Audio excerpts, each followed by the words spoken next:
I There's six of them. will call the BATA Board of Directors meeting to order this September 28th of 2023. Let's start with pledge of allegiance and we'll decide. Pledge of allegiance To the flag of the United States of America and to the republic for which it stands, one nation, under God, indivisible, with liberty and justice for all.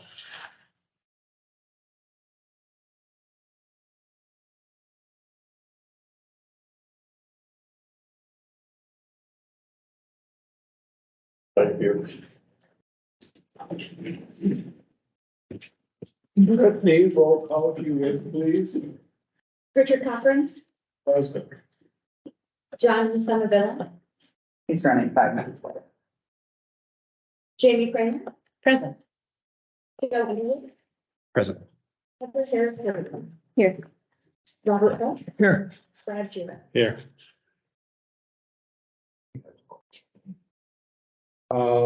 First public comment. Do I need to stand up? I'm simply here to say your dispatchers and drivers are wonderful. And I want somehow them to know that because we depend on them so much and I had a lot of contact with Mandy's drivers and with dispatch, particularly Jim and Catherine out here. I talk to like Jim a lot. And they're just so helpful. They kind of save me from when I forget. They're so used to the phone call that they call me and say, did you mean to call in? You know, so, yeah, really. And I'm sure they're doing that for a lot of people. That's all I wanted to tell you. Thank you. Okay, so do we have anybody with any conflicts? Can I make a comment? Yeah. Not about your personal. No. I would just like to thank everyone for getting things back on track with Leland on Montessori. I know that was challenging and I really appreciate the effort that everyone put into getting them back online and take out the hassle for the parents. And I know that they're all really thankful. So on behalf of all those stressed out parents, I thank you. Thank you. Do I have a motion to approve the agenda for this meeting? I'll make that motion.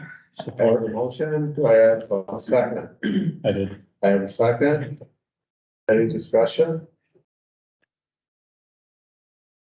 All those in favor? Aye. Bye. Opposed? Motion carries. Consent calendar. The purpose of the consent calendar is to expedite business by grouping non-controversial items together to be dealt with in one board motion without discussion. Any member of the board, staff, or the public may ask that any item on the consent calendar be removed and placed elsewhere on the agenda for full discussion. Such request would be automatically respected if an item is not removed from the consent calendar. Action noted on the agenda is approved by a single board action adopting the consent calendar. The following, consider the approving the following minutes, regular board of directors meeting minutes for August 10th, the special board of directors meeting minutes for August 24th, the closed session meeting minutes of August 24th. And everybody should have just received that. And we need to return those to, yes, Brittany, when we're done. Consideration of accepting the following minutes and reports, the finance oversight team notes of September 18th, the governance committee minutes of September 18th, the August income statement, Title 6 policy, board request tracker, no new items. Correspondence on page 39. Add any items that you would like to remove from the consent calendar? If not, can I get a motion to approve the consent calendar as presented? No. Beta Board of Directors moves to approve the September 28th, 2023 consent calendar as presented. Do I have a second?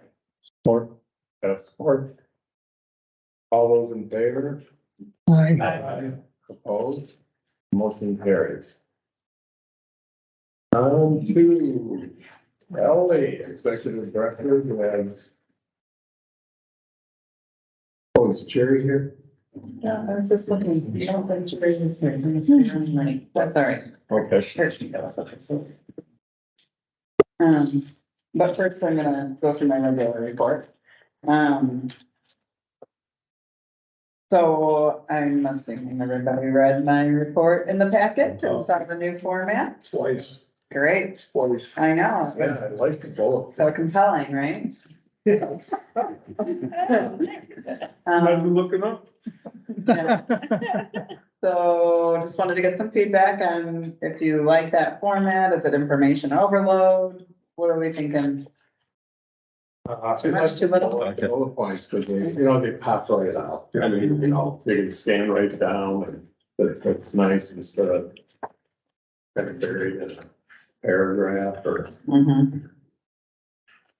so it adds a lot of clarity. It's- I like that'd be them my comment. too. Sorry, this is the librarian in me. I would only ask for a couple subheads like, Categorize it out? yeah, Yeah. organizations, Sure. related organizations, and then, internal and Yeah. something. Yeah, Sure. And, it's good. Mhm.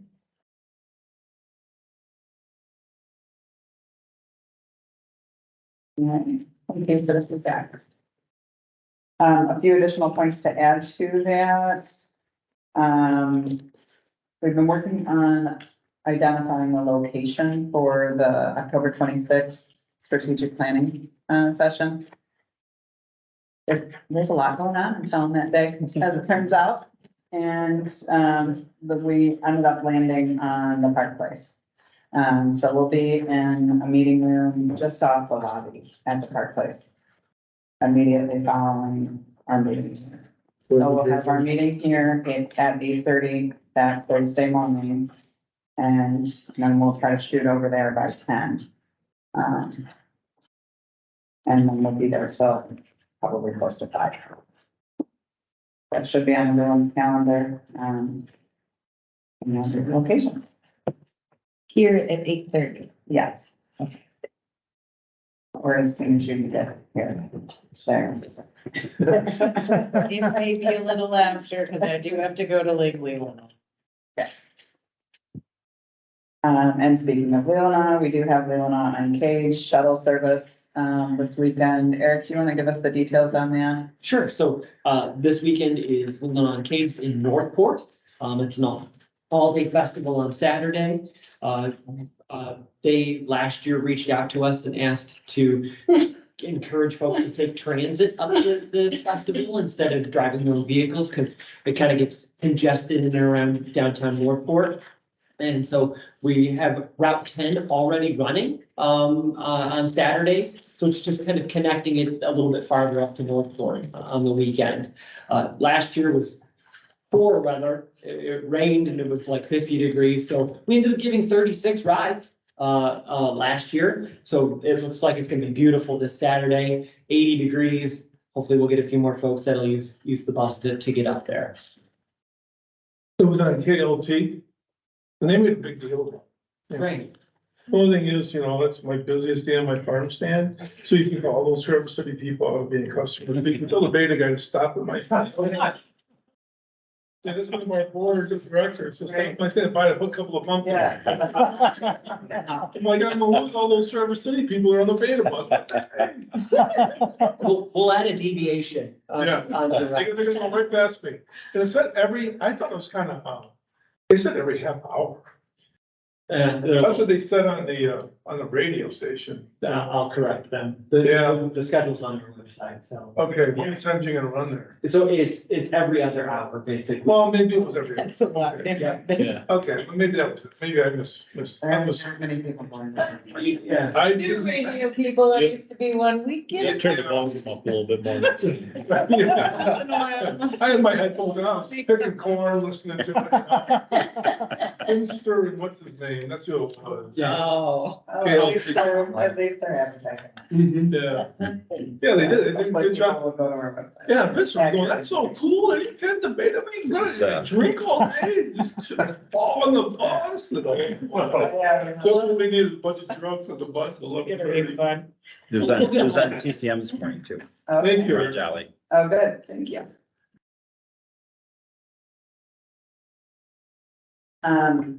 Also, I omitted a couple of updates in my report that I wanted to just make sure everybody was aware of. We are continuing our partnership with Image 360 to profile a nonprofit on the side of the bus. It's kind of a contest. Eric, do you know the details on how that gets selected in the end? Like, who's the panel that chooses? So they're still finalizing that portion of it. So this started as a pilot last year. Image 360 wanted to support nonprofit organizations in the community to get exposure with bus racks on the side of some of our buses. They started out with 4 last year. Mainly their emphasis was on the environment. So conservancies,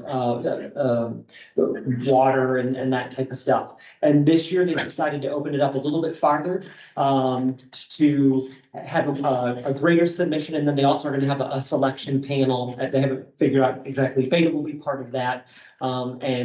They cover the cost, they cover the design, and then BATA donates some of the ad space on some of our not as prominent vehicles that advertisers don't usually choose as locations to add some recognition to nonprofit organizations in our community.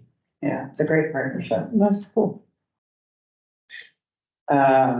We've also been promoting City Loop 7 and seeing some increased ridership as a result of that promotion. So that ridership is continuing to grow, which is good. That's our newest city loop. As a reminder. And then the MPO has met and has another meeting October 19th for project selection. That will be the MPO's technical committee, and then that committee makes a recommendation to the full policy board, and that will happen in early November for the first year of the MPO funding. So I'll have another update next month in between those 2 meetings. So I think that's it for my general report, unless there's any questions on any of the bullet points that were in the written report. Okay, and I think then, Mrs. Hawley came back at you again, huh? yes. She's the one that called me, Yeah. Yeah, we can talk one of about. your constituents. Oh, yeah. One of her. Mhm. No. Yeah. How's you got it resolved, right? I think so. I mean, I think it's resolved, but it's, that's one that surfaces every now and then. Yeah. So, I think you did. Yep, you You did. talked to her too? Yeah, That was a few months ago. Yeah.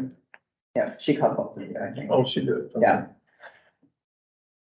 And then Jerry was, out in Colorado for his son's wedding, and today is his first day back in the office, so I imagine he's been buried and this may have just slipped his calendar. So Kurt, you want to fill in for Jerry and give us a little overview on what's been happening out there over the Sure. last couple weeks? Sure, gladly.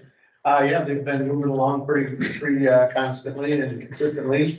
They poured last week, they poured the east half of the entire parking garage, the concrete floors in there. Yesterday, they poured the other half of it, at least like 85% of it, I think. They have a little area that they have to leave undone so the trucks can still get in and out of there because they're only 12-foot doors. And those trucks are bigger than that. But that's all completed. I think they're going to be working on the shop today, possibly, don't quote me on that, but it's right behind doing the other floors. So they're gonna get that concrete poured in those floors. They've obviously gotten all of the sub-steel on the administrative portion of the building, area D.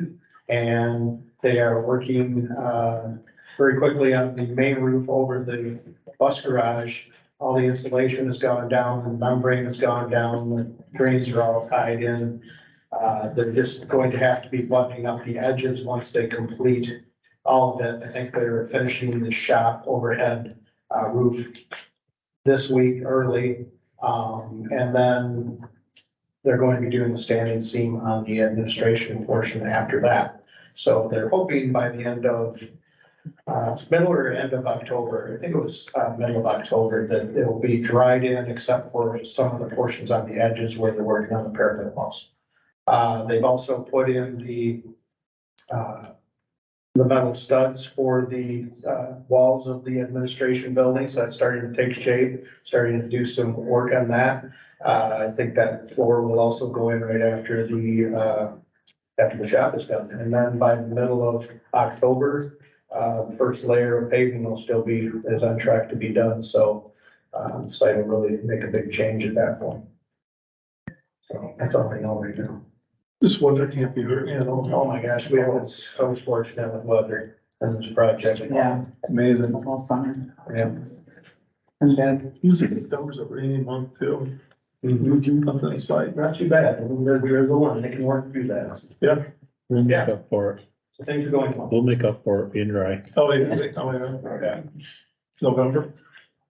Okay. Okay, thanks Kurt for the impromptu report on that. Chris, we have a hiring report from you and then the employee engagement survey. Yes, I'm real happy to report on our staffing's going well. There's a little information behind the numbers though, and so we're still about 8 staff short. However, the current staffing, there's some other changes that have affected it. For example, our drivers who drive for the different schools went back to their school driving that were here just for the summer. Also, we have resumed our providing a transportation to like Woodland and Old Mission. So that takes up some more FTE. So really, right now to be just about 8 short is really good. And we have a class, we've been running a class every week, every month, the last week of every month, and it's 4 weeks long. And we have a class that started the end of August, so they're just now finishing and getting out and will be ready. And there was 5 in that class and they all made it through their class. We have a class that started this past Monday, 6 people, 2 of whom are fully certified with their CDL. So we have 11 drivers there who aren't in this count at all. Now I will have a driver, they'll be retiring at the end of the month, so there's, you know, things that happen, but the September changes, with school starting back, you know, take some people away, but for the whole school year, for the whole calendar year, we've been maintaining 4 to 6 drivers each month in each class. We have a wonderful trainer, Jeff Paddock's his name, former supervisor here. He's been doing our training. He also does testing for non-BATA employees, you know, on the weekends and things. So I believe they're providing really good training. And we were there yesterday and provided our orientation for the employees, and it was a really good group. So I'm hopeful we can keep this up. We do have our $4 an hour increase going into effect on October 1. So our advertising for that is beginning, and feel hopeful that we're going to continue to recruit more people. Yeah. Thanks, Chris. Yeah. Survey. Yes, and this is, I feel really good about our current survey. We sent it out to our employees, and what I would say, I'm not as pleased with the total percentage returns, though. I think we're gonna have to do a better job next year to really work on maybe some incentives to complete it, and we gave a lot of reminders to employees and they trickled in, but we just would like to get a greater percentage of our people completing them. The results, though, I would say, we're very happy with, always room for improvement. The first one is our Can cap. I ask a question? Yes. Yeah. The, this format, because you break it down to pretty much very detailed, so you can almost identify who answered what. If you're a custodian or a mechanic or a dispatcher. Generally, you find that people will be a little more elusive when they sense that you can sense who answered that. So we'll see the results, but that might be something behind your 67%. Did you do it this way the last time too? Yeah, we did, and we actually have met with our employees regarding that, because we think it is important to know, like, is it our drivers that are feeling this way? Is it mechanics that are Yeah. feeling this way? We do not know who responded to any of these questions. We do have, yes, just a small amount of, say, maintenance custodian or mechanics, but well, we don't have any custodians, but the supervisor of custodian is in there. So, I'm just saying, Yeah. that's something you It's- might need to think through. Yes. Because it really does impact how they answer, because they're gonna answer a lot more positively, because they don't wanna get a negative guy. And, when you break down, generally, when I've done these in the past, it was salary and not salary. That gives you a feel for it, but I don't know, maybe other people have opinions on that. Yeah, we'll continue to review Just- that. We had discussions last year, you're right, and again this year with our staff as to why, we like it, and Okay, It is feedback that we hear from the staff though, especially. so it's a good point. they say the same thing? Yeah. Yeah, so we do need to probably look at how to. Broaden it. Yeah, a little bit. I don't know if I want to go completely.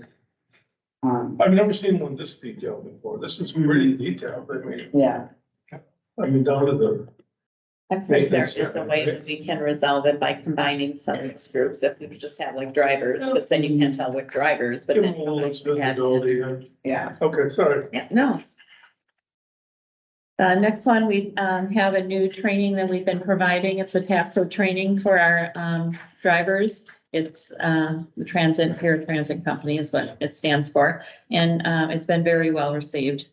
So it's new this year and it's been very positive, as far as the results of it. The non-applicable, of course, are those other people that aren't in a position that get TAPCO training. I have a clear understanding of the company's missions and values. Great results, 97%. It's up even over this past year where it was about 94%. My position has a direct impact on our mission and our mission. Not one person would disagreed on it. And that's the first time that I've seen that in our surveys that we've been doing for several years now. So I think we've been really stressing our mission, and I think people, when we're doing our interviews, we're asking them about how they feel about the mission and what do they feel they can contribute to the mission. So when they first come, that's what we feel we're there for. It's, our mission is to deliver transportation to people who want and need it. So to get nobody disagreeing with that is, or pleased with.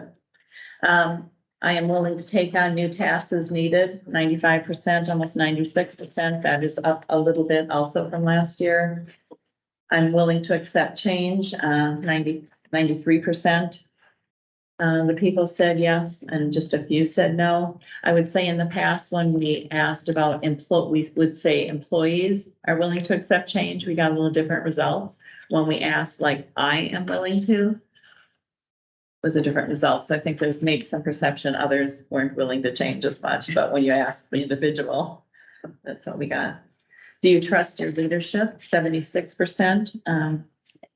That's slightly down from the previous year, almost 80. I'm treated with respect and appreciation regardless of race, gender, position. Over 95%. Said yes, and an improvement from the previous year. My organization is dedicated to diversity and inclusiveness. Another really great result and high percentage. I have the opportunity to provide feedback and input for key decisions, a little lower than we would like. That's only at like 77% and slightly down from the previous year. So we're following up on that to see what it is that they're not feeling like they have input on. And I think we can improve in that area a little bit. For example, putting our schedules together and rebids together. When we're under time crunch, we're just going to have to start earlier in the process so that we can have time for as many people as possible to give us feedback on those, because that's where we're finding is where they would say they want more opportunity to provide feedback. Might not always agree with what their feedback is on the routes, but if we can get the feedback and, and then we'll try and listen to see if their recommendations make sense. Employees treat other employees as customers. 82%, slightly down, from the previous year, not by very much, but I think these are the two questions where, we can do better, and that's what the input we're hearing is like how some of our employees are treating each other. So, down at the time clock or different things like that, so. We can talk at the end about our next steps, but.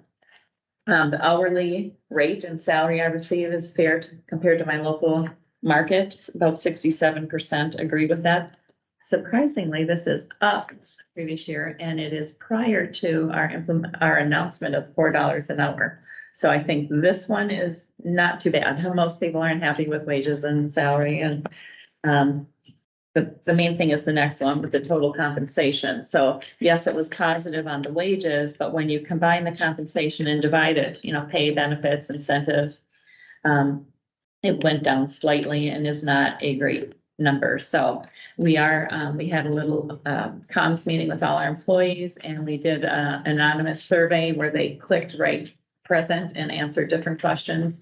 So as we're going out to bid on our health insurance, for example, what's important to them, which you'll see in another question. So just trying to get some feedback from employees on how happy they are and pleased they are, and what are the things that are important to them.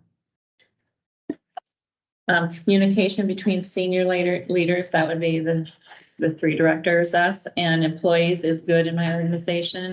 That went up quite a bit, actually, up to almost 82%. So we're pleased to see that. I think we've worked hard to try and improve that, because it hasn't always been that way.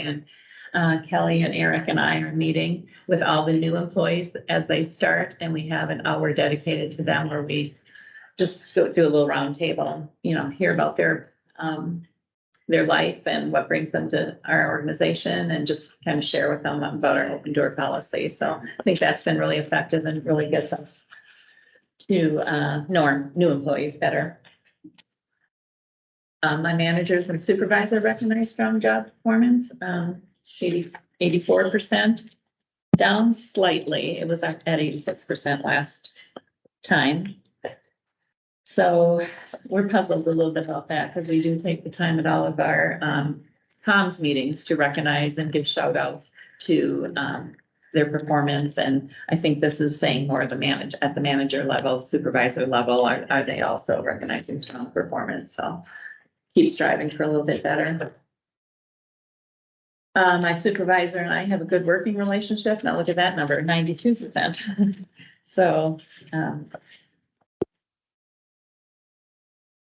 it's up slightly from last year. I'm able to make decisions affecting my work. 83%. So what we're following up with them on that is, back to the other question, what decisions are they not feeling, or they would like more empowerment about their work? It's still a good percentage, but we really want to have their feedback. So maybe we just need to hear from them what they feel they're not being asked about. It would be interesting to know too, just the wording of the question, it would, then the answers might be a little bit different if it was something like, my job description gives me the latitude to make decisions, or, Our policy and procedures. Yeah. something like that. I don't know, it's just the wording of it is a little bit interesting. Yeah. Thank you for that.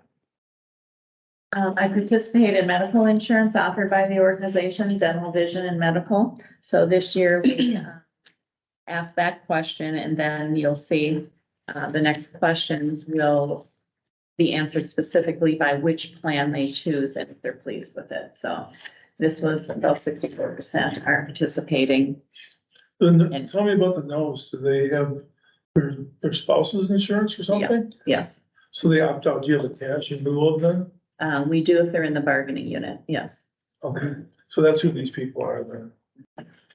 Yep, they have, insurance, they have to just show us evidence of insurance through somewhere else to The declare. sheriff's worked away, the whoever's birthday is first or whatever, they have to go on that, you don't force them to do it. No, Okay. no, Munson, Munson's practice is if you can get it through, if you have it through your employee, you have to take the others.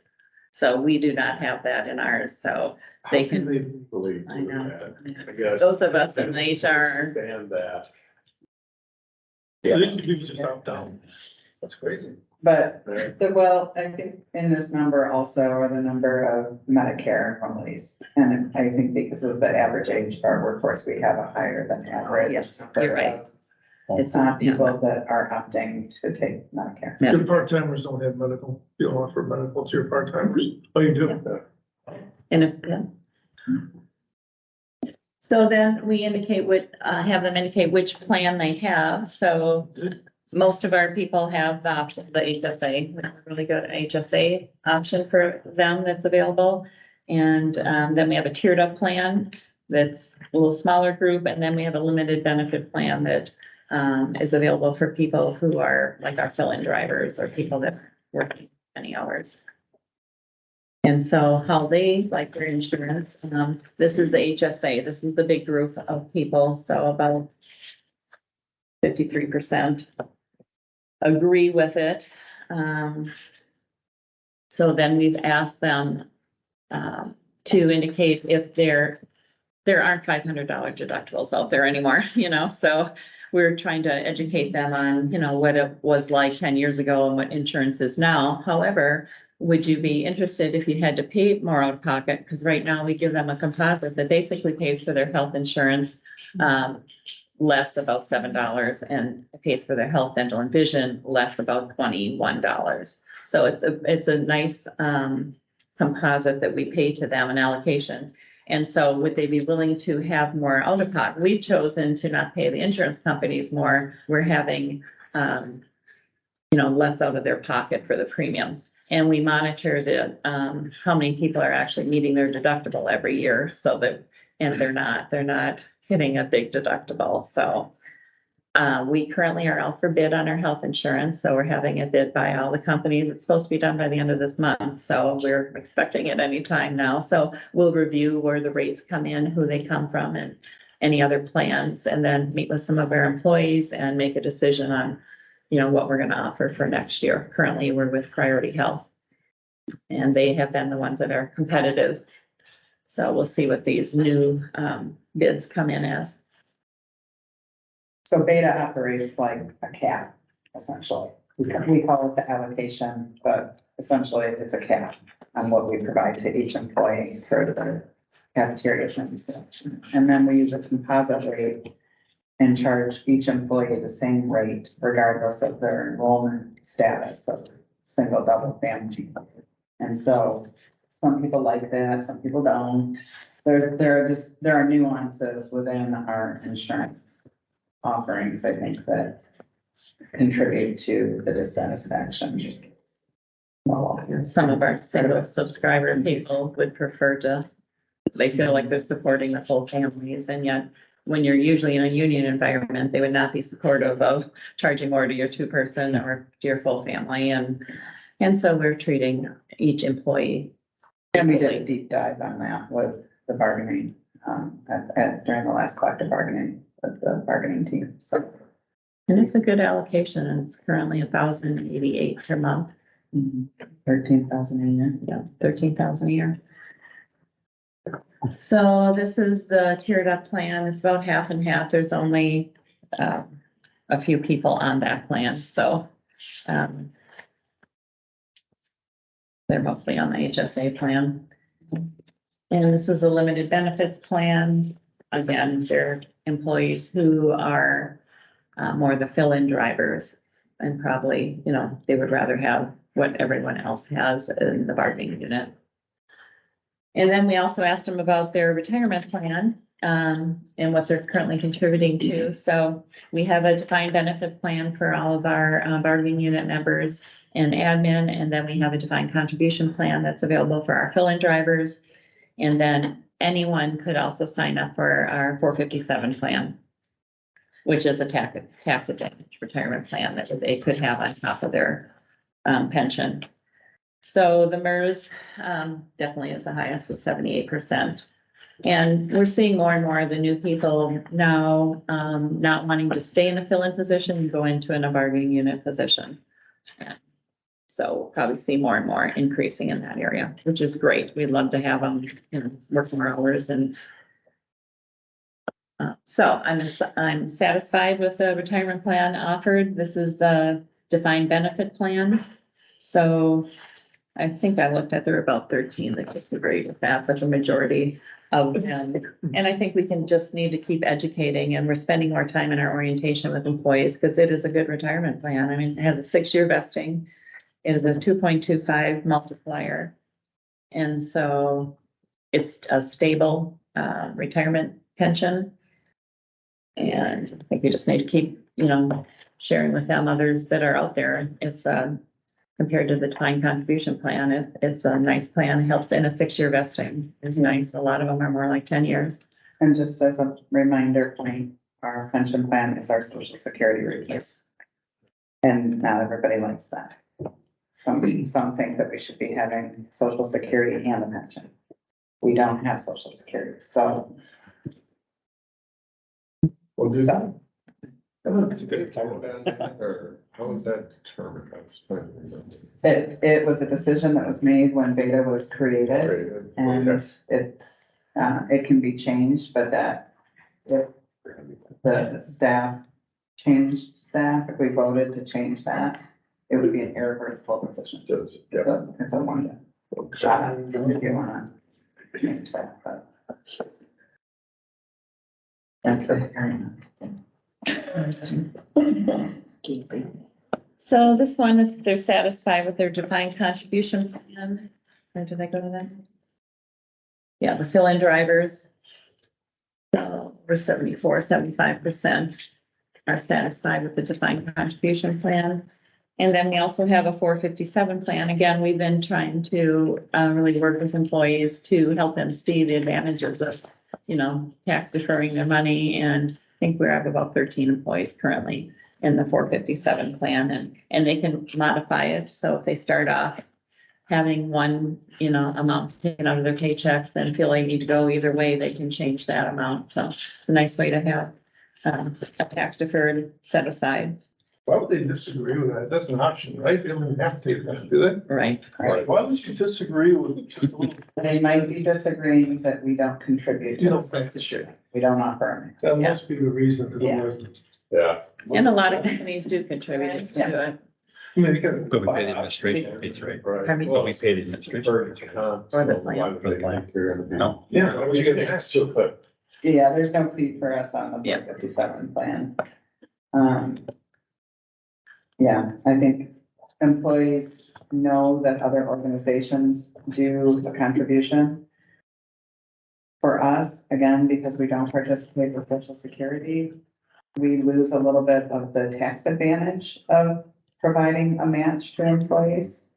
Other companies do it, I'm sure, to incentivize savings for retirement, but also because financially for them, they pay less payroll taxes when employees are saving those pre-tax dollars. But That's again, not the case here. yeah, again, you have a defined benefit plan Right. that nobody. We're just explaining the nuances behind some of Yeah, them. right, yeah. Yeah. I'm just trying to justify for you too. Sorry. The next one, we do recommend BATA as an employer to friends and family. This is one of the metrics we use on our scorecard that we monitor every year. Just a little less than 80% would. So we think we need to phrase that a little differently also, because I might not recommend someone in my family to BATA either. And it's not because of BATA. But anyway, we were just wondering if that might have anything to do with it. But in general, it hasn't. Yeah. Oh. That's right now. That's what a couple drivers told me, so I'm just repeating it here. So do you feel you have the tools needed to deliver quality service? 95% up again from each year. It seems to keep going up, and I think we try very hard to, communicate with all of our employees on what they need to do their job, and if they need it, we purchase it. So the last one, rate your overall job satisfaction from 1 being very dissatisfied to 10 being very satisfied. So if you just kind of look at the 6 and up, it's about 87.5%. And that's up from last year also. So next steps, we met with our management team and shared with the results with them. We're meeting with our staff on Wednesday, October 11th, I believe it is. All our staff are going to share these results. And next step would then be prioritizing where do we see room for improvement, taking the areas of improvement, meeting with, stakeholders and staff and see where we can improve.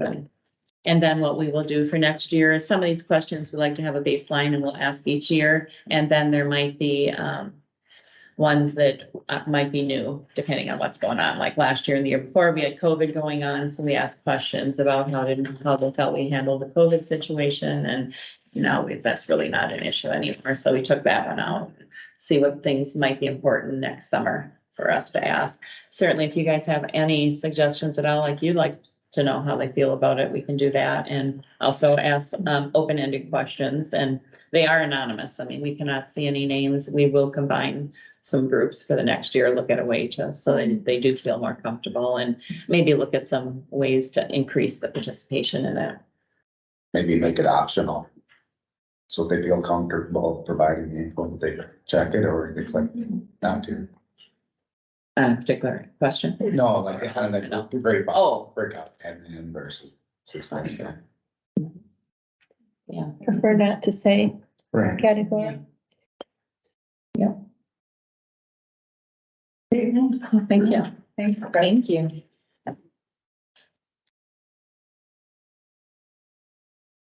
On to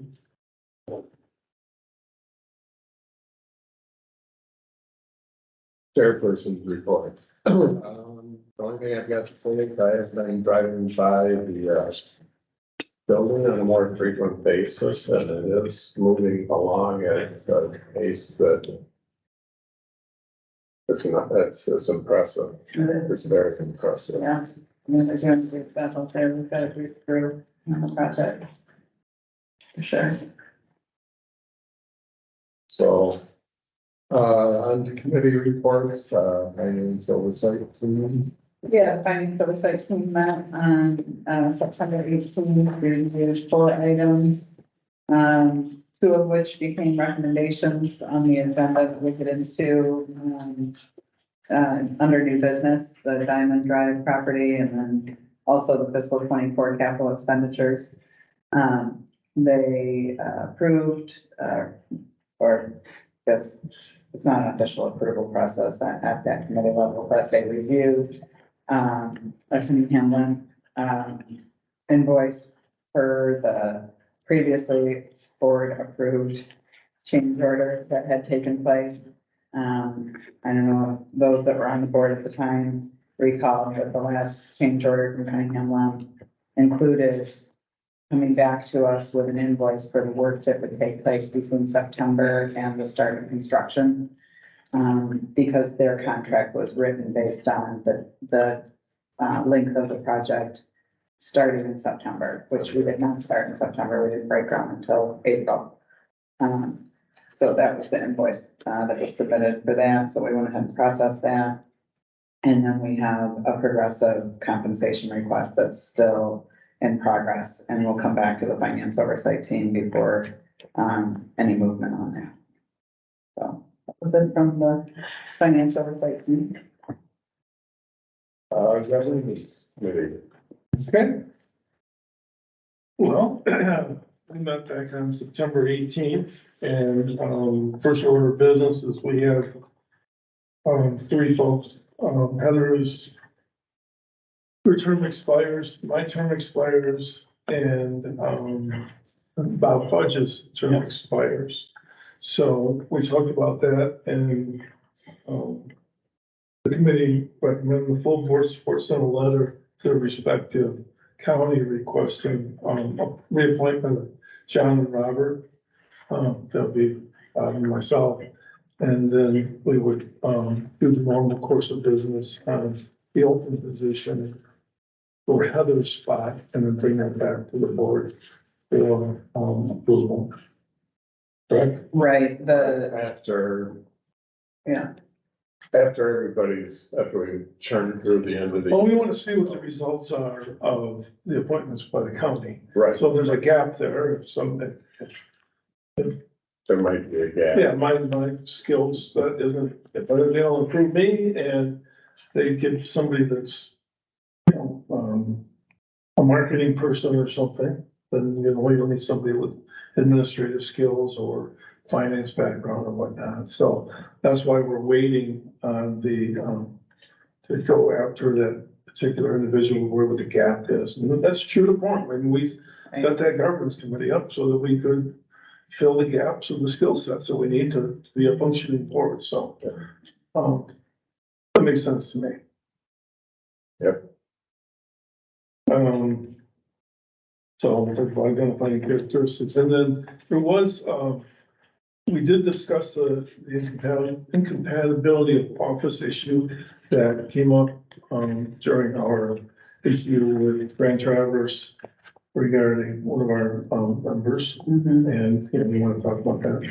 yeah, so during the discovery of the, Grand Traverse County, issue, a potential conflict, we became aware of a potential conflict in the incompatibility of office of holding a board seat on two Act 51 agencies.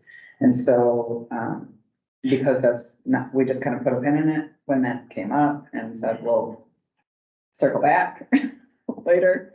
And, so now we're circling back and we've asked for a legal opinion on it. When the legal opinion comes forward, We do have that legal opinion from our county attorney. oh, you do? Okay.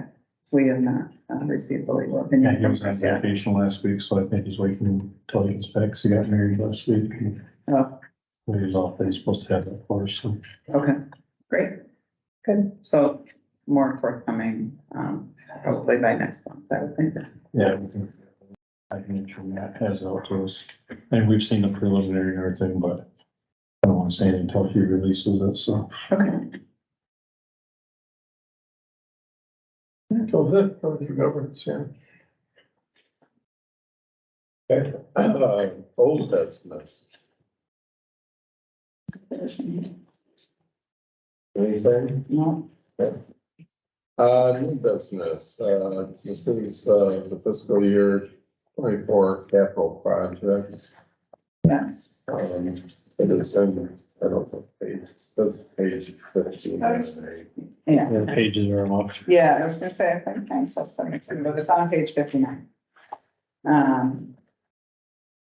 So annually, we compile a capital projects budget and, some of that is placeholders, for, potential spends, and some of it is projects that we've identified that need to be done. So, the top section of the capital project budget is the ongoing, we see those same placeholders there year over year.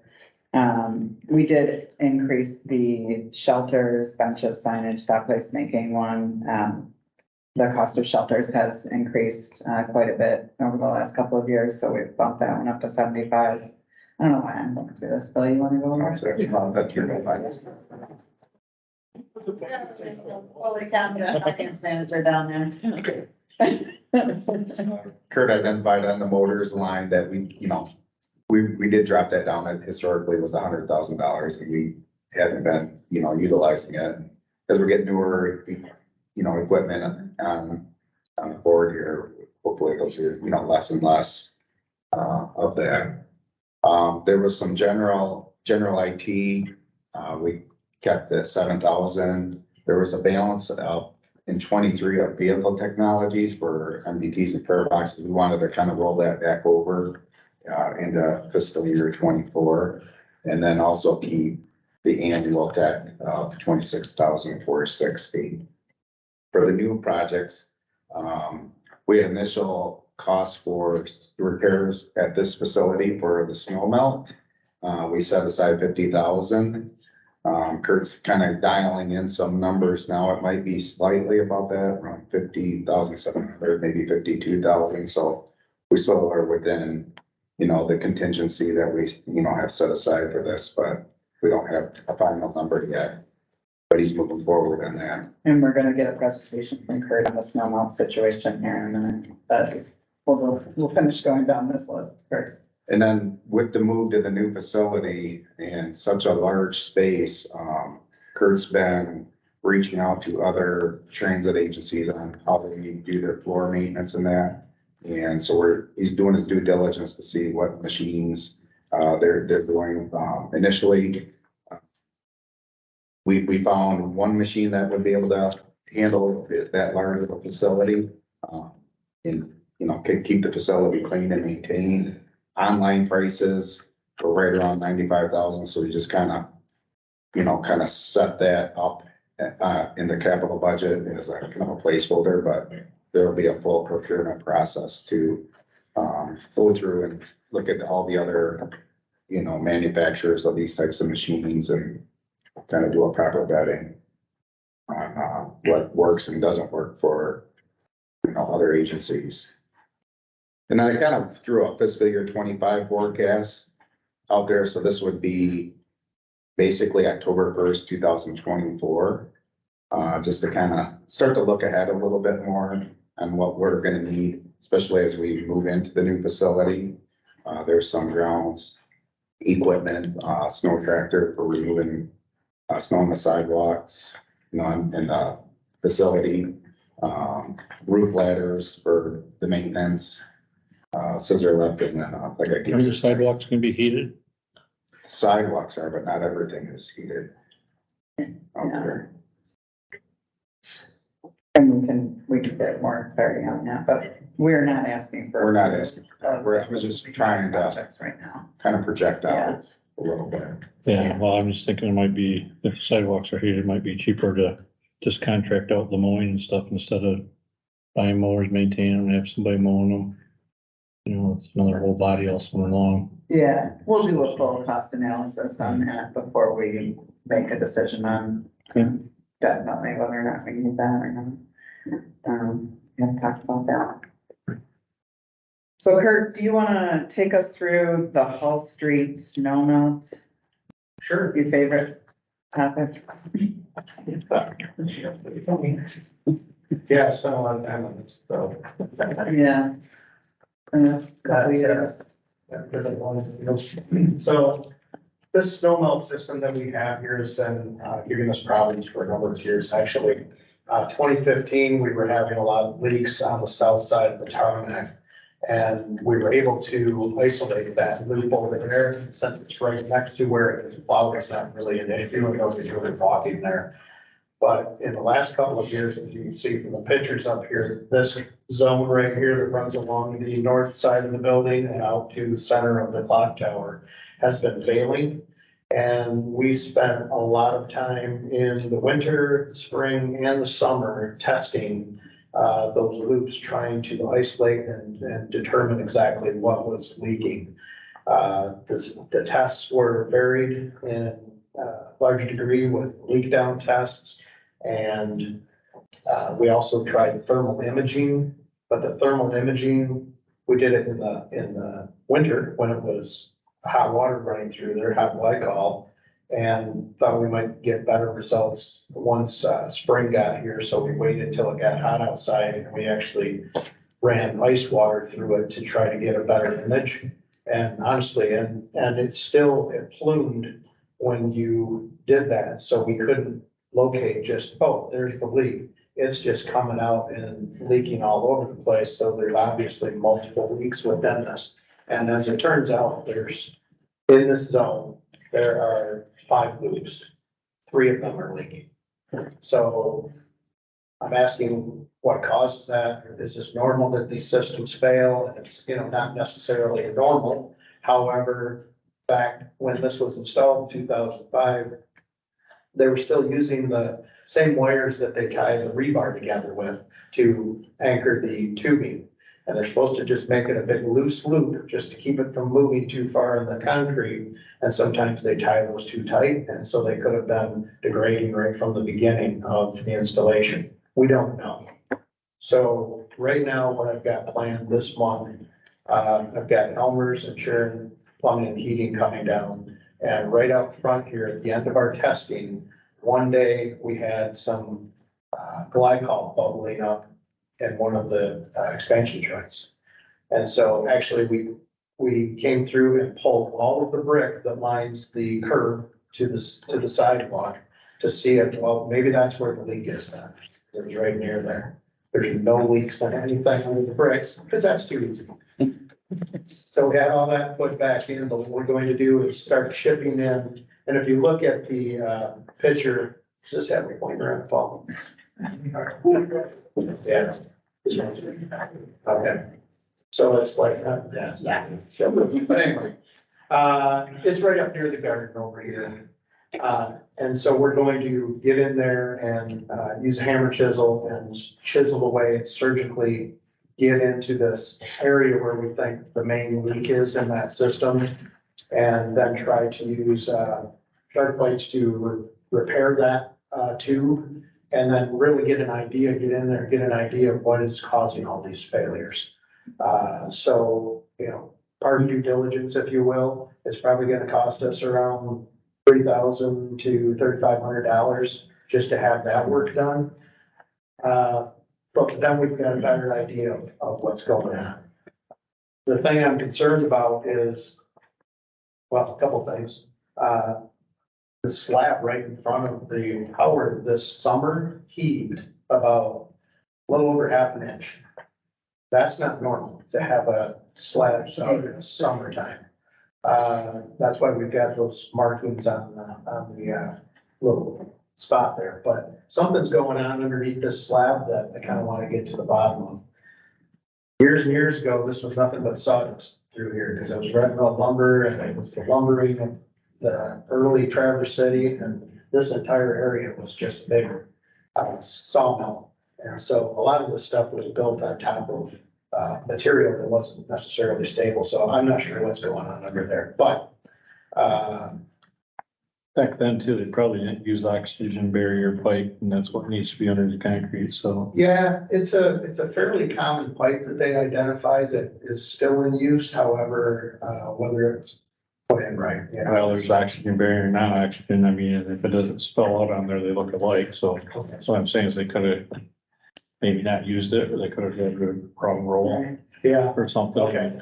And if it's oxygen barrier, if it's non-oxygen barrier, it will fail because concrete's corrosive Yeah, to non-oxygen barrier pipe Okay. effects, so. well, I'll make sure to make note of that too, Brad, thanks for that. So based on the findings that we get out of that, you know, it's going to help us be more informed about doing the full repair, but there is 1,600 feet of concrete that will need to be removed, and that whole zone will be repiped and done the proper way and put back in. Unfortunately, the curbs are part of the sidewalk, so that adds to the concrete cost a little bit. But the way this system was built, and you know, you get your as-built drawings, but they're not really as-built. So for one thing, the new facility, when we put snow melt in, our as-built will be pictures with measurements. So that you can refer to that in the future, because cutting into any of this area and thinking you're not gonna cross into another zone or another tube is just folly. So, what this will do though is give us the opportunity to see how this is going to go as far as doing this job. I'm kind of planning for the future that this system is gonna continue to fail. And if so, this will give us an opportunity to look at how can we take this down zone by zone, maybe be proactive and strategic in the way that we do it so that we can keep our facility functioning and not have to shut the entire transfer down, which would be a bit of a mess, I would say. So that's kind of the nuts and bolts of what's going on with the snow melt to this point. But yeah, we spent a lot of time trying to diagnose this and come up with a less expensive, then way to go, and that's why I'm trying to do this surgical, approach this month, but I know even when we get to that, it's not going to repair what's going on, but it should be able to get us through this winter to have it functioning well enough to, keep people from slipping and falling and open us up to liability, so, Thanks, Kurt. yeah. Any questions for Kurt? Any other carryover from 23 other than the 13,000? I think that's, All yeah, the carpet's kind of going in now. the projects are complete that we authorized a year ago. Yeah, Okay. other than that going. Or it's next week, You next week. fortunately, Yeah. because the product literally just came in yesterday. So, as with everything, you're waiting. So would that one end up being a carryover? I would treat it as a carryover. I mean, it's gonna hit your, you know, fund balance, say until this year, it'll be, the check we get next year, so. Yeah. Well, pay part in this year. We did make a down payment this year. The part of it is great, but I will make payments till the job is complete. Right. So it's a couple This thousand is a, dollars, it's a timing. Yeah, right? I think the majority of it's in our first payment materials. Yeah. So, And it runs through capital, not operating. Right. But just as far as approving this fiscal 24 capital budget. I mean, if we wanted to amend this and like the carryover balance, I think we just pull it from the contingency. It's not a large dollar. We can amend it at any time anyway. We can always re-amend it. Yeah.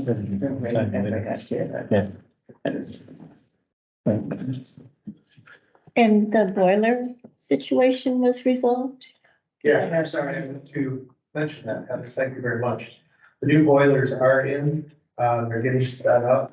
When they were filling the glycol, they noticed some of the glycol was very dark, it's black, so they sent that out for testing. They do not want to fire those boilers with compromised glycol, so you know, we've already put in like $4,000 worth, or not 4,000, I think we put in like $1,600 in glycol over the past 2 years, trying to source out all these leaks.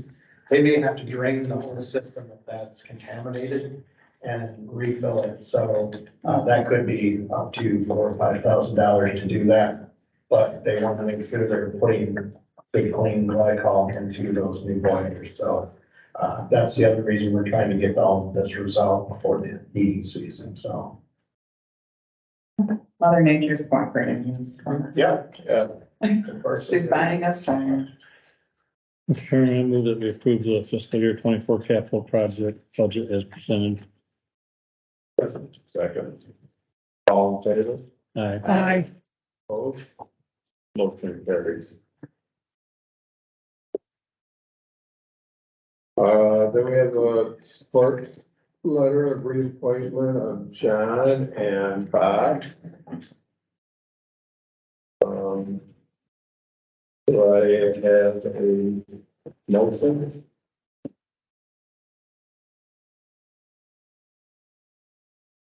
The BATA Board of Directors authorizes the secretary to address the Leelanau County Board of Commissioners and the Grand Traverse County Board of Commissioners respectfully requesting that John Somavilla and Robert Fudge be reappointed to the BATA Board for another 3-year term. Do I have a second? I'll second.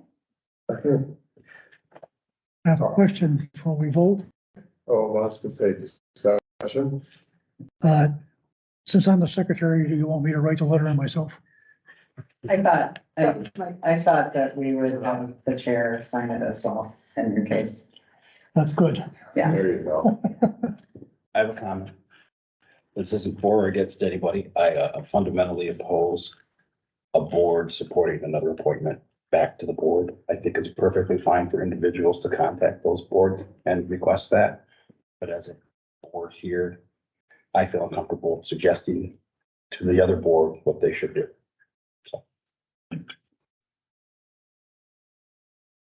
Yeah, I think from different boards that we've done interviews for, I've seen individual letters, but I've not seen any other board as a whole submit letters to the county, but It's not before it gets anybody, it's just a process for. We've done it in the past, right? yeah, I say It's any been other a board. standard operating procedure. Yep. When there've been renewals required. No, that's why I said any other board. I know this board has done it before, but Further discussion? All in favor? Aye. Opposed? I, Opposed. Motion carries. Bylaws approval. Yeah, this is the draft of the provision for the bylaw that was distributed last month. It's got a 10-day requirement, a notice requirement before approval, so it was distributed it's actually 6 weeks ago or so. At our last meeting, and this is the approval request.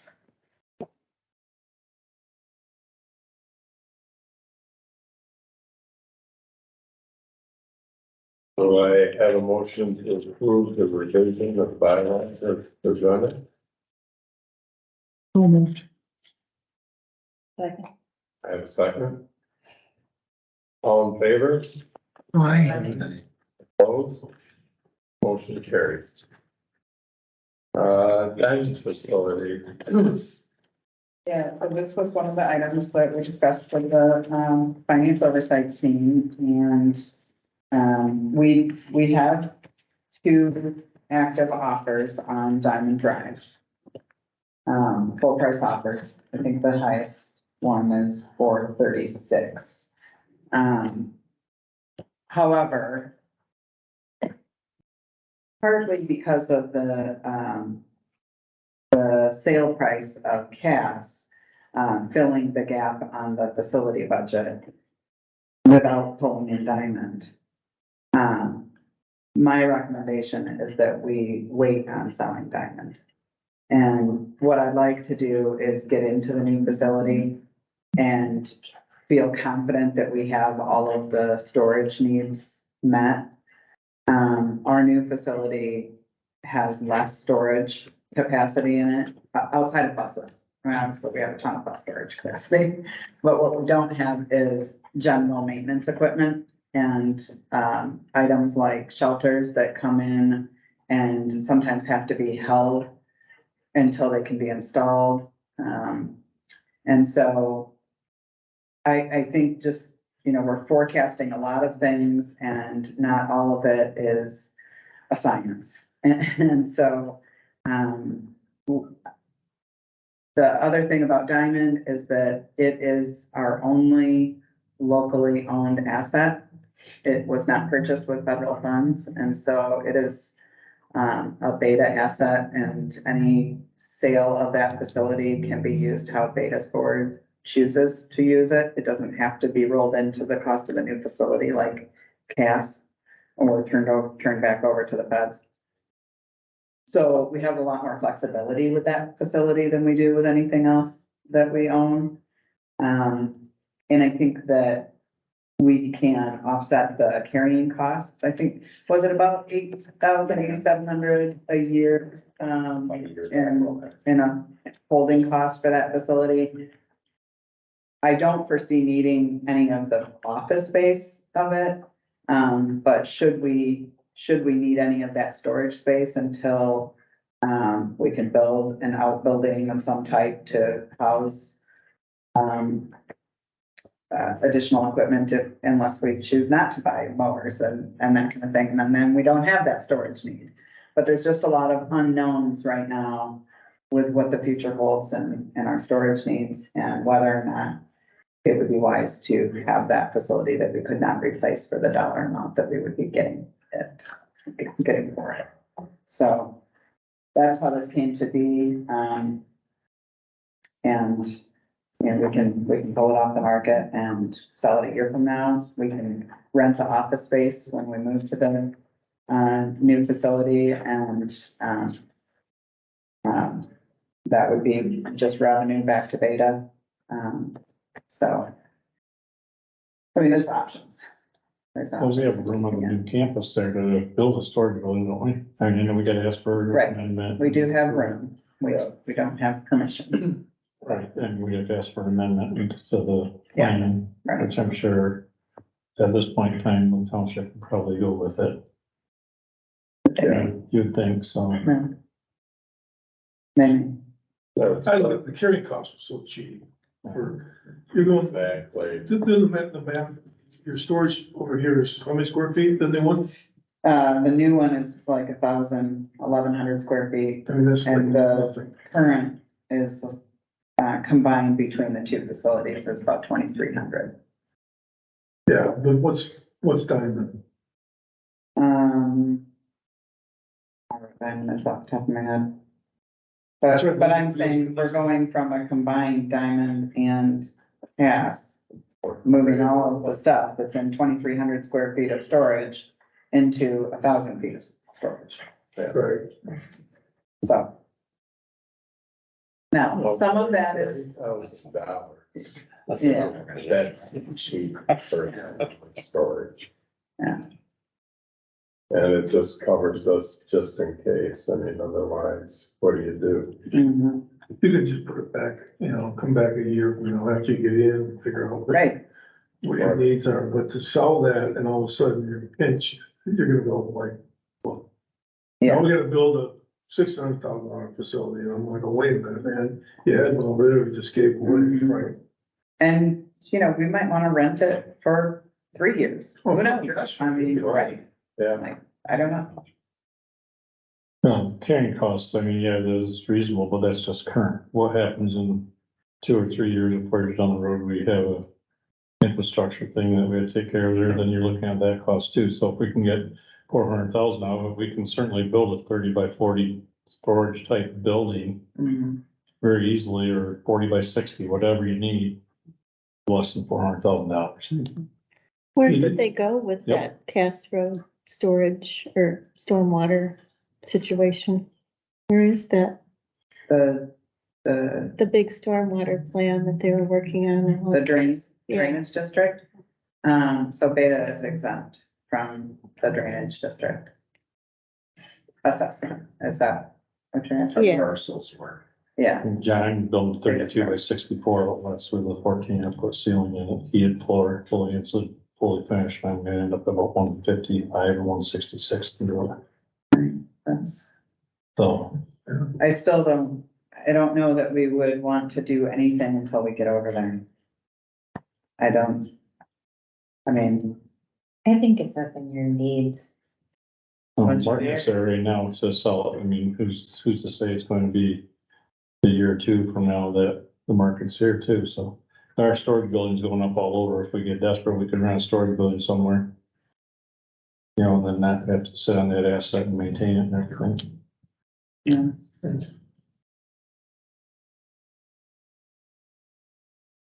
My recommendation is that we hold on to it for a year, but.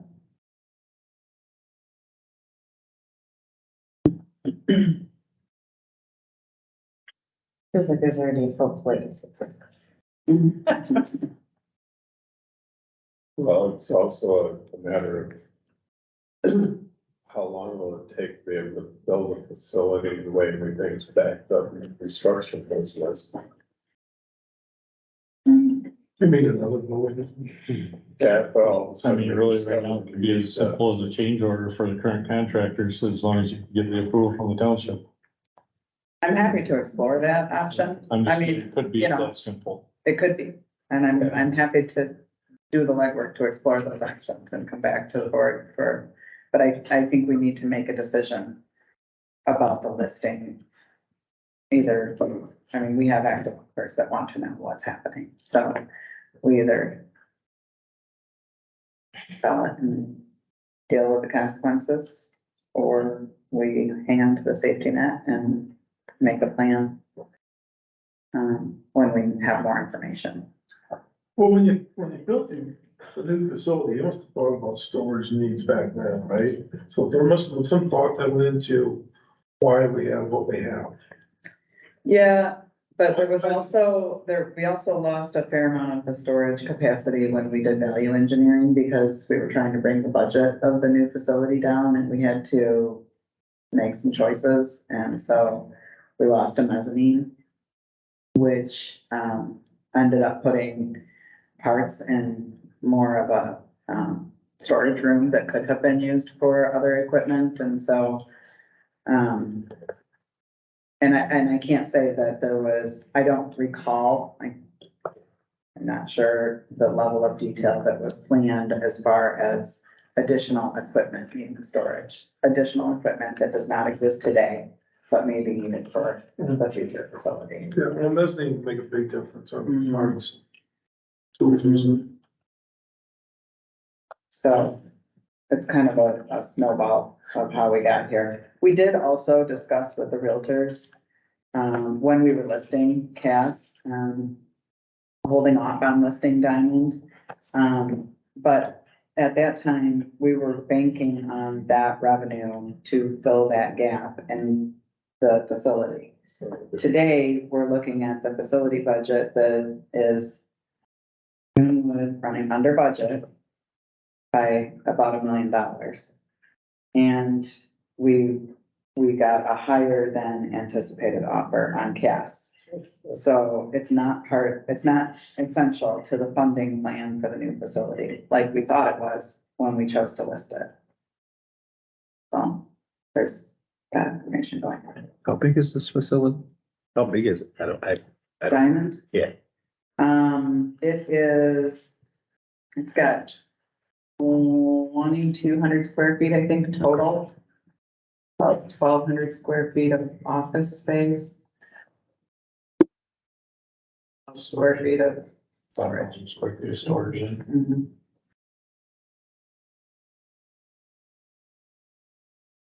I think it is in a location that will continue to have high interest from, interest rates, a high level of interest from.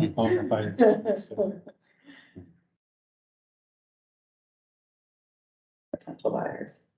But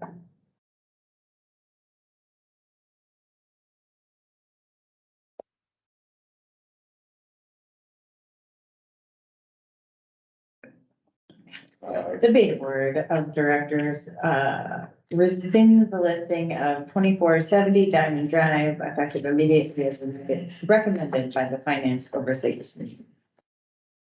I'll say, yes, I can. Any more discussion?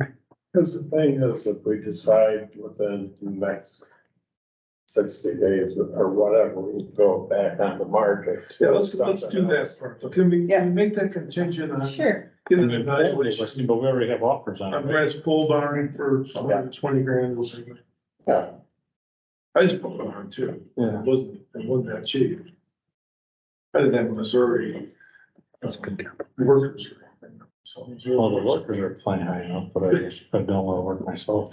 Oh, well, there, what's the But price? that's why I'm saving about 20, we said. Needed. Are you gonna learn this your skill set, Brad? yeah, so I will explore the cost and the, approval process. Can we tie that into the Do you want motion? to amend the motion? Yeah, Well, what are we doing What do you about wanna add? the current offers then? just let them know that we're taking it off the market. Yeah, it would be nice, We already have offers. right? It's not illegal to do that. No, Not necessarily right either, I guess, but. If management doesn't feel they have adequate storage space for facilities they run, Brad, I gotta support that they need the additional storage. That's where I'm at. That's, and I agree with that. Because Because I'm not pitch somebody, and then all of a sudden, yeah, that's just where I'm at. I pushed back hard in the original meeting with these guys on this thing, you know, but it comes down to the other space. there's just so many unknowns going into the new facility, and it seems like the conservative approach. So we want to amend the, motion to subject to,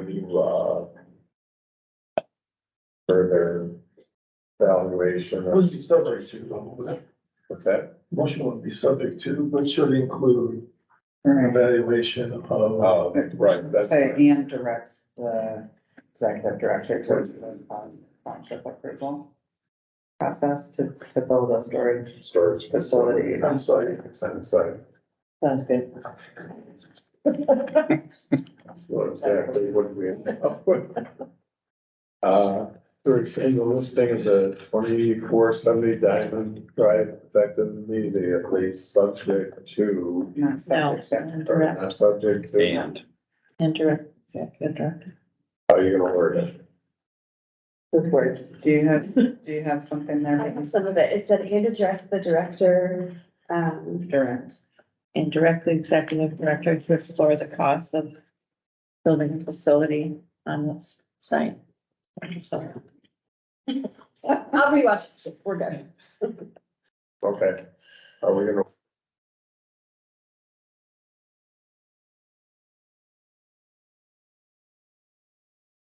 You have to read it all. well, I'm still trying to, how are we gonna word it? We're gonna say. How about rescinding not the listing subject of to- 2470 Diamond Drive effective immediately until further information can be Can- obtained. can be obtained by the executive director. On the cost and That just tells me you're taking it off and you're gonna put it back on. taken one. You're taking it off the market, then you're gonna put it back on. You said you- Well, until You're further gonna take it off information, until, further information can be obtained. you know, once you get additional information, it goes back on. That's what you're telling me in that motion. What do you think the motion should say? Well, I think you should just say one thing. You're getting it pretty messy. Okay. So rescinding the listing. Yeah, it doesn't really need to be in the motion that you're directing me to explore the cost in the township approval process. Correct. No, it's gonna be easy. So it was directed. I have. Well, it's gonna be that we had that discussion as part of the minutes, as long as we have it in the minutes that we were. Yeah. Gonna have Kelly further pursue. We can have a second motion if we need to. Yeah. Okay, so we can go with the motion as presented, as seconded. So, all in favor, Aye. opposed, Aye. motion carries. Now, let's have a motion from somebody to have Kelly explore with the township if we could build a storage facility on site. Can we get a motion from somebody to, okay. Do I have a second? Second. All in favor? Aye. Opposed? Motion carries. So you will talk to the township about a storage facility on I will. our site. In long term, in the conversation, or no, that's okay. But longer term, you know, shuttling stuff back and forth, gonna be, you're gonna get paid. Oh, yeah, So you're gonna want, Yeah, I mean, this is just a stopgap. right. I just don't. see It's the exactly market what it is. changing between now and. No, it's Yeah. not supposed to, it's. No, we would not want to maintain that one. And when, Because, yeah, It's the only that trailers, do you have trailers? Yeah. Okay, that's all stuff that, we have buses. Yeah. I probably have more trailers in my no, yard. there would be a holding space, Home Depot. so put into. But, so, When did you wanna buy that scissor lift? I tell you how much it costs is to rent one for a day. How, when would you use a scissor lift? I should look over here. Oh, he's gone. Yeah. That's what I was wondering too. It'd be more or less for changing light bulbs, wouldn't it? Yeah, I mean, that's all. Yeah. And when you do that, these LEDs, you change them whatever you want. 25 years. Yeah. Well, I'll do Well, that. but it is fashion now, but. I figured you joke on the scissor lift for sure. yeah. No, 'cause I don't know, I mean, you can go around for $125 a day, Yeah, it's Yeah. cheap. you know, and you're not maintaining them, Right, you're not storing them, you're not replacing batteries in 3 years because they've been plugged in for the last 6 months, well being used and everything, so. But like Kelly mentioned, we'll discuss that farther down the road. I yeah. think there's scissor lifts all over on top of McCray Hill there at, Alta. Yeah, You can go in there any day of the week, they'll deliver them. Yeah. not sure that we need to. I think Hammersmith has some too, don't they? I told my pickup If truck. they do. As I say, yeah, so I guess I'd wanna see on that particular thing what the need is and Right. why. Right, I mean, if it's something you're using every day, that's a different story. but- yeah, and what I don't know is how the, overhead hose reels work in this facility and the, all of that. I don't know. I think That- most of them, even though they're overhead, are very reachable by a ladder if you gotta replace the mechanism or something on there, you know, so. Yeah, I don't know, I'm just thinking that might, even though it's only $10,000 set aside, that might be a asset that's gonna sit more than. Yeah, And we could rent one, That's right. it's fair. Yeah. Well, another thing is too, I mean, if it's inside or if it's outside, because if you're using outside, one, you're gonna use a different lift to get the. right, parking lights. right, And the other thing is the utility that's providing power there actually, a lot of times they'll change your parking lot lights for nothing anyway. Mm. You know, the bucket trucks, so, yeah, um, we'll make sure all emphasis is done before we go down first. yeah, and like I said, they're just so cheap to rent for 24 hours that Mhm. you really can't own one unless you're using it all the time. Or we could spend a year in the facility and then decide too, you know? Yeah. It doesn't have to be like day one. Well, hopefully in the first year, it's still get a warranty, so if a light fails, Yeah, or whatever it is that we're planning. Yeah. so. okay, any further discussion items? Well, the thing is, can we try to make sure the page numbers are cleared up on the next agenda, the drive with the pages? Yes. Look at that. Yeah, 'cause when I printed mine out this morning, I was down there going, okay, it's, let me spit out more. Let me spit out more, because I was thinking it was 67, Oh, yeah. and we're supposed to be 80 something. Chris, did you wanna, update the board on my evaluation process? Yes. Met with the finance oversight team. I have a, memo coming out to the board, but just talking about, let me just think a second. I've got it drafted. October is my evaluation month.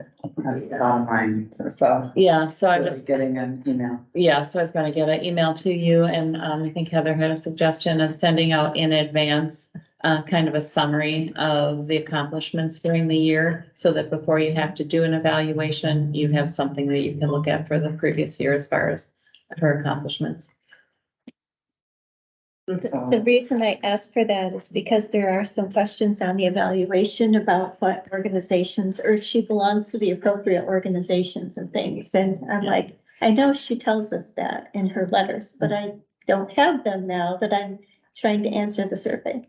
Good So suggestion. it would basically summarize the director's reports. So we wouldn't have to go pull them back out of the packets to try to answer the questions. So we'll give that to you prior to you needing to fill out the evaluation. Okay. Thank you. You either have to step out or we're gonna have to make a motion to adjourn. Okay. Go get those kids. No second public comment on the other director comments? No public? No public. You guys want to- Motion to adjourn? I'm gonna get, There we go. oh, he's everywhere.